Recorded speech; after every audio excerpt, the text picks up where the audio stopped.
Good morning, Primary 6. Today we're going to be looking at interpreting pie charts. So some pie charts don't have divisions like we looked at in the previous lesson, but they give you percentages and the total number of people, and you've got to work out how many there are using your knowledge of percentages. So here in example 1, we have that there's 350 people, 350 votes cast, and there are 3 candidates, and here they are in the pie chart. So how much did each candidate receive? Well, you can see that this is 50%, and we know that 50% is a half, so we're looking to half 350 to get our number of votes, and that's 175. Then we have Myra here, and that's 10%.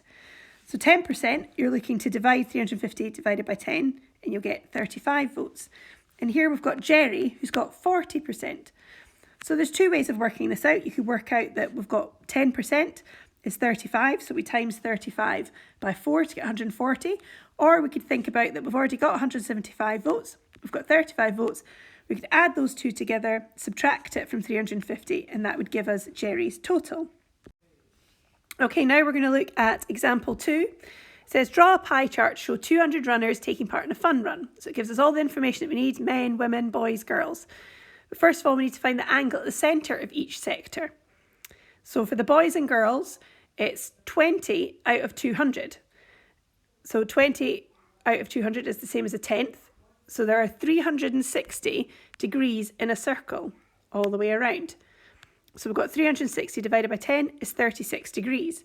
So for the boys section, 36 degrees. For the girls sector, 36 degrees. We then have the men, and looking at it, it's nice and easy. We've got 100 out of 200. We know that's a half. So we're looking for a half of 360, which is 180 degrees. And you can see that as it goes right across the circle there. And then for the women, we've got 60 out of 200, and that's 3/10. So if we work out 360 divided by 10, and then multiply that by 3, we get 108. Now we could try and draw a pie chart, but this is slightly more challenging at the moment because you might not have a protractor.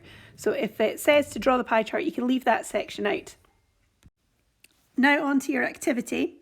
So remember, our WALT is we're learning to interpret pie charts. Remember the date and the WALT, number each question, go back over the video if you're stuck.